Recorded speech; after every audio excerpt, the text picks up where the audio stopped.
Esparta más allá de la leyenda. Cuando escuchamos la palabra Esparta, inmediatamente nuestra mente evoca imágenes de guerreros musculosos, escudos brillantes, lanzas afiladas y una sola frase que ha quedado grabada en la cultura popular: esto es Esparta. La famosa escena de la película 300 nos vendió una imagen heroica, épica y dramática de una civilización que parecía hecha únicamente de hombres fuertes y valientes que preferían morir antes que rendirse. Hoy vamos a descubrir la verdadera historia de Esparta, más allá del mito, más allá de las exageraciones y mucho más allá de Hollywood. Prepárate para conocer una de las civilizaciones más fascinantes, brutales y contradictorias del mundo antiguo. Esparta, o Lacedemonia como también se le conocía, fue una ciudad-estado de la antigua Grecia ubicada en la región del Peloponeso. A diferencia de Atenas, su eterna rival, que destacaba por su filosofía, su arte y su amor por el debate, Esparta se construyó sobre un ideal completamente diferente: la disciplina, la obediencia, la fuerza y la guerra. Pero este modelo no surgió por simple gusto, sino como una respuesta a una situación social muy particular. Esparta no siempre fue el reino militar que recordamos. En sus orígenes, como muchas otras ciudades griegas, tenía una estructura aristocrática, con agricultura y comercio. Sin embargo, tras la conquista de los mesenios en el siglo VIII a.C., Esparta se convirtió en una ciudad dominadora de pueblos sometidos. Los mesenios fueron convertidos en hilotas, una especie de esclavos agrícolas que trabajaban la tierra para mantener a los ciudadanos espartanos. Esta población hilota, que superaba numéricamente a los propios espartanos, representaba una constante amenaza de rebelión. Y fue justamente ese miedo, esa tensión permanente, lo que moldeó la sociedad espartana. Para evitar una revuelta, los espartanos crearon una sociedad completamente enfocada en el control y la guerra. Desde los 7 años de edad, los niños espartanos eran arrancados de sus hogares y enviados al lago Ge, un sistema educativo brutal cuyo único objetivo era crear soldados implacables. Allí, los niños aprendían a luchar, a soportar el dolor, a robar para sobrevivir, a obedecer sin cuestionar y, sobre todo, a no temer a la muerte. La educación emocional, la compasión o la expresión artística no formaban parte del programa. El resultado, una élite militar que podía enfrentarse a enemigos mucho más numerosos y, aún así, mantenerse firme. Pero ojo, no todos en Esparta eran iguales. Solo una pequeña minoría tenía el estatus de ciudadano espartano. Estos eran los únicos que podían participar en el gobierno, poseer tierras y entrenarse como soldados. Por debajo estaban los periecos, habitantes libres que no eran ciudadanos y se dedicaban a la artesanía o el comercio. A pesar de su reputación como guerreros sin igual, los espartanos no eran invencibles ni tan numerosos. En la famosa batalla de las Termópilas, los 300 espartanos liderados por Leónidas resistieron heroicamente al ejército persa de Jerjes I. Pero lo que no se suele mencionar es que no estaban solos. Los acompañaban unos 7.000 soldados griegos de otras polis, como tespios y tebanos.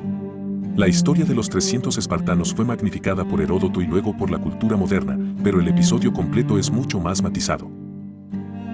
Es buen momento para hacer una pausa rápida. Si te está gustando este viaje por la historia real de Esparta, apóyanos con un like y suscríbete al canal para que no te pierdas más contenido como este. Nos ayuda muchísimo a seguir compartiendo historias apasionantes y reveladoras como esta. Volviendo al tema, el sistema político espartano también era singular. Aunque hoy se suele decir que Esparta tenía una monarquía dual porque gobernaban 2 reyes al mismo tiempo, la verdad es que estos reyes eran más figuras militares y religiosas que gobernantes absolutos. El verdadero poder estaba en manos del Gerousia, un consejo de ancianos, y los éforos, 5 magistrados elegidos anualmente que tenían el poder incluso de vigilar a los reyes. Esto creaba un equilibrio de poder que, aunque autoritario, evitaba las tiranías. La vida de las mujeres en Esparta también fue muy distinta a la del resto del mundo griego. A diferencia de las mujeres atenienses, que estaban relegadas al hogar y no podían participar en nada público, las espartanas eran educadas, hacían ejercicio físico, podían poseer propiedades y se les enseñaba a hablar con firmeza. Sin embargo, esta aparente fortaleza del sistema espartano escondía una profunda fragilidad. Esparta era un castillo de piedra construido sobre cimientos de esclavitud y represión. Las revueltas hilotas eran frecuentes, y para mantener el control, los espartanos desarrollaron medidas extremas. Una de las más macabras era la criptia, una práctica secreta en la que jóvenes espartanos eran enviados a asesinar hilotas al azar, especialmente aquellos que mostraban señales de liderazgo. Esto sembraba el terror entre los esclavizados y reforzaba el dominio espartano. A nivel cultural, Esparta fue casi un desierto. No dejaron grandes obras literarias, no desarrollaron arquitectura monumental y su arte era minimalista. Para ellos, el valor no estaba en la palabra ni en la belleza, sino en la acción y la virtud militar. Esa fue una de las razones por las que, con el tiempo, otras ciudades griegas como Atenas la superaron culturalmente y en influencia internacional. Otro punto poco conocido es que Esparta evitó durante mucho tiempo el comercio exterior y la acumulación de riqueza. De hecho, su moneda no era de oro ni plata, sino de hierro, lo que hacía más difícil acumular fortuna y promovía la igualdad entre los ciudadanos. Pero esta política, aunque idealista en apariencia, también provocó aislamiento económico. El declive de Esparta comenzó después de su victoria en la guerra del Peloponeso contra Atenas. Aunque derrotaron a su eterno rival, la guerra dejó a Grecia debilitada. Con el paso del tiempo, el número de ciudadanos espartanos fue disminuyendo drásticamente, ya que cada vez menos hombres podían cumplir los requisitos para la ciudadanía. En el siglo IV a.C., Esparta fue derrotada por Tebas en la batalla de Leuctra, lo que marcó el inicio del fin. A partir de ahí, nunca recuperó su antiguo poder. Fue absorbida por el Imperio Romano siglos después, convertida en una sombra de lo que fue, pero siempre recordada como una ciudad que desafió las normas del mundo antiguo. Hoy, al mirar atrás, debemos entender que Esparta fue una sociedad tan admirable como inquietante. Admirable por su disciplina, su determinación, su capacidad de resistencia y su modelo militar. Pero inquietante por su brutalidad, su desprecio por la libertad individual y su represión constante hacia los más débiles. Fue una civilización que se construyó sobre la guerra, pero que al final no pudo sostenerse en la paz.